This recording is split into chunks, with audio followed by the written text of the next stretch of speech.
My name is Heather Feather. I'm the owner of Rare Bird Medicine, and today's topic is beauty in the breakdown. No doubt, anyone watching this video has had moments of breakdown. Moments where maybe you felt crazy at the magnitude of your breakdown. Maybe moments where you're just having a reality check. If you're someone like me that likes to live in fantasy, sometimes, I mean, you know, I love sci-fi, I love fantasy video games, I love fantasy as a general rule.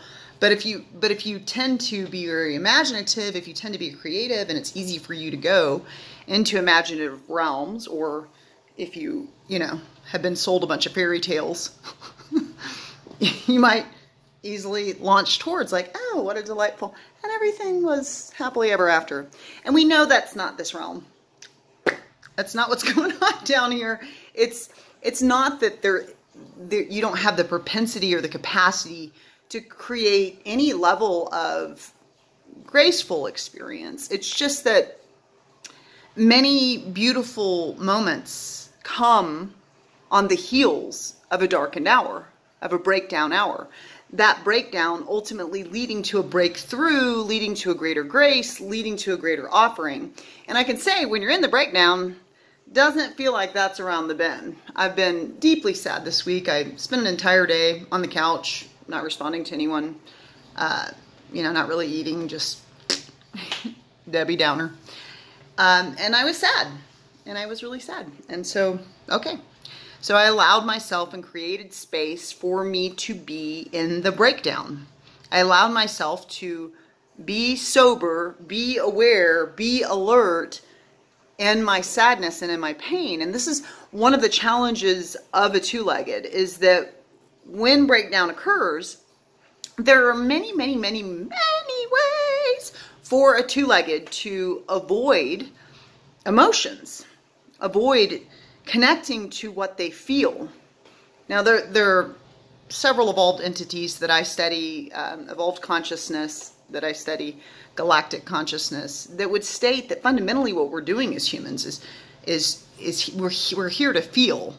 This is a feeling realm because we're very engaged with the illusion, engaged with the design, engaged with the hologram, very much believing the matrix, which was the function of the design. And because of that, it elicits a lot of feeling. There's a lot of attachment in this realm.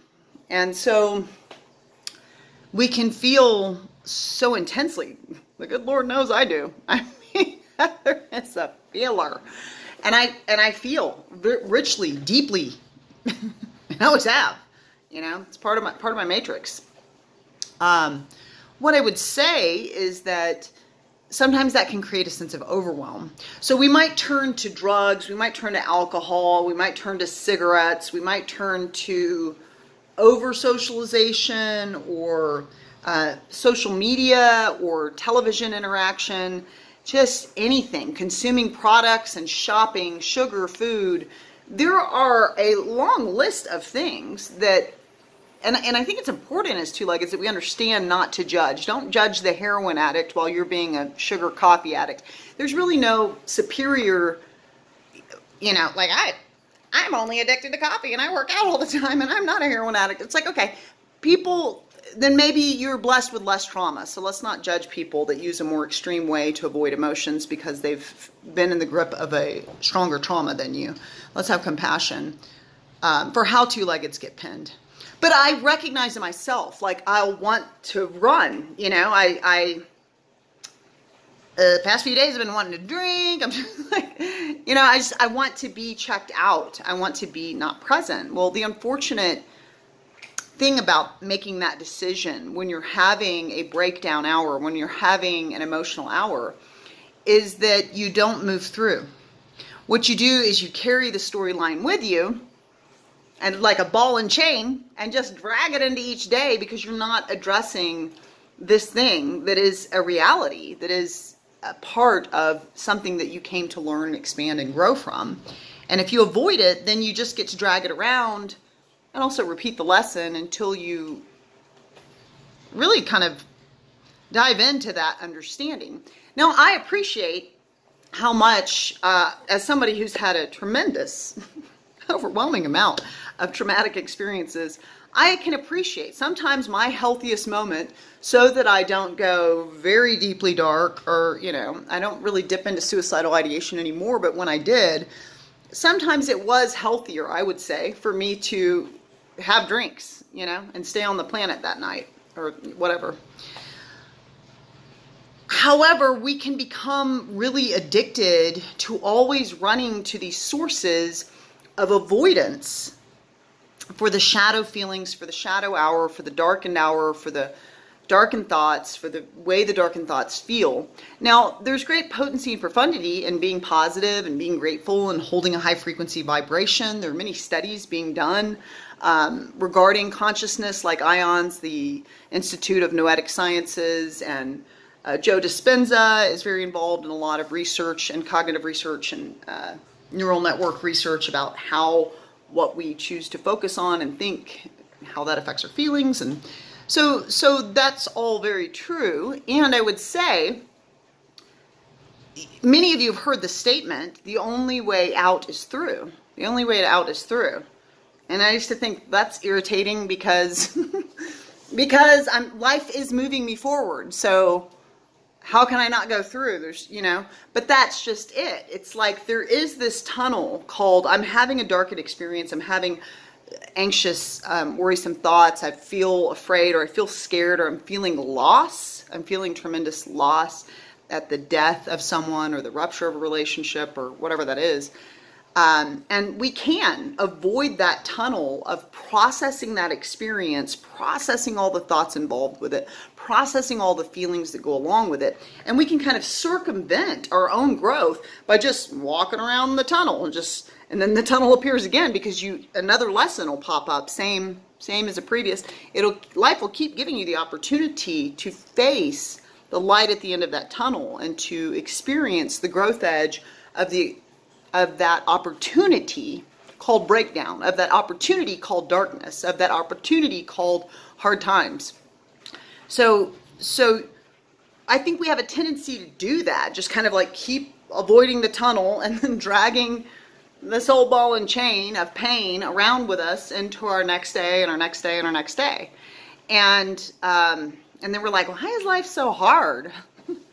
Why is life so terrible? And it's like, well, maybe if instead of running, instead of avoiding, maybe if we took some time, it doesn't have to be a lot. There are some days where my level of emotional pain, I can take a few hours of processing it, and then I might drink that night. I might avoid, but I'm not going to completely run from the work. You know, we can journal. We can go into therapy. We can do somatic therapy, like rebirthing breath work, which I've pointed to Emily Ashley and Danny Hallam on Facebook. You can go to either of their pages. They do rebirthing breath work or somatic therapy. Katie Toot-Hill will do ecstatic dance therapy, again, a somatic therapy that gets the trauma and the pain out of your musculature and your muscle memory. But you can also do cognitive and emotive therapy with a psychotherapist, or some type of therapy, or counseling, or spiritual counseling. There are lots of things we can turn our attention to do the work. So right now I'm doing 10 rebirthing breathwork sessions with beloved Emily Ashley. And one of the things that she has me doing after the session is to journal and to kind of like be in and be immersed in. And I'm usually, I drink coffee every morning, everybody, probably like you, but like most of you at least, I don't drink coffee before that session. I literally am not checked out in any way. I'm not caffeinated up and hopped up on goofballs. I really want to go into these sessions of my medicine sessions as present as possible.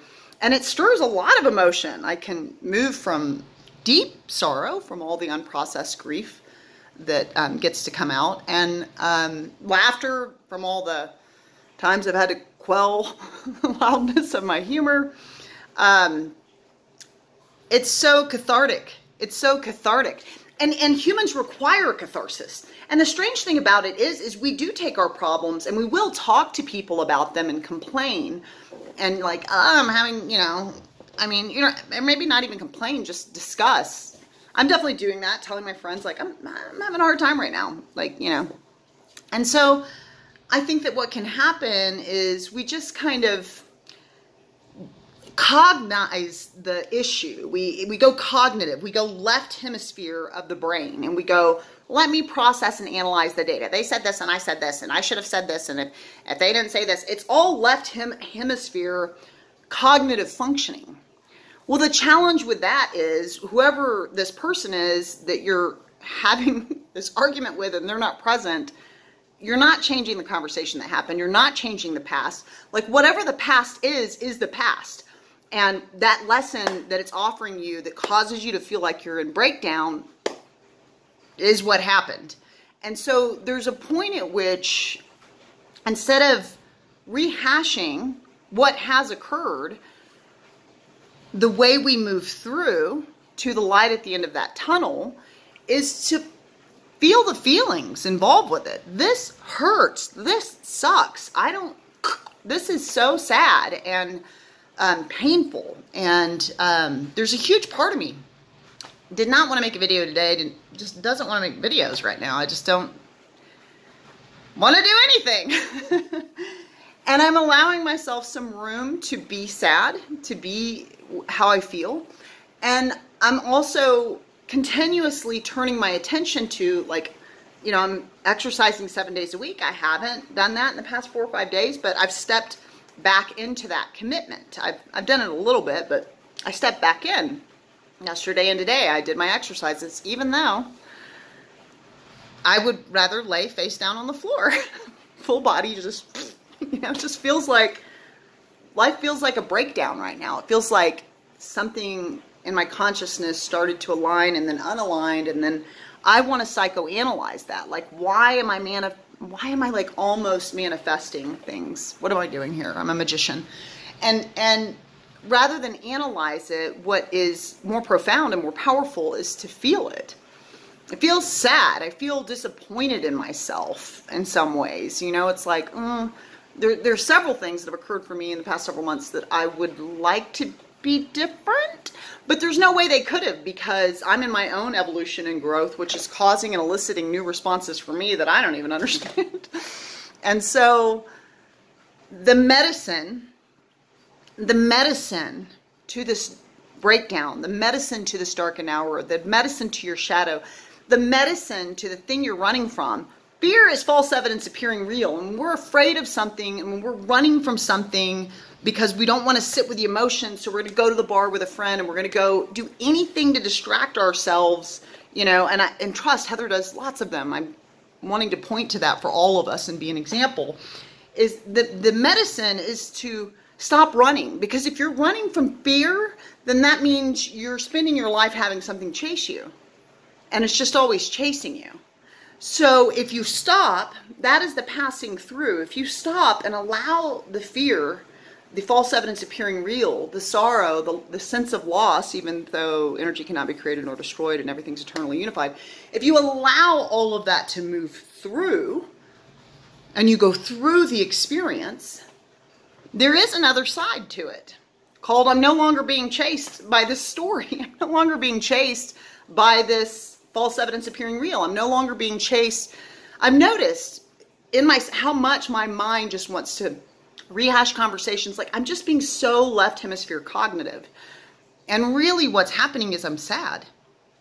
I'm currently experiencing feelings of loss. And that's sad.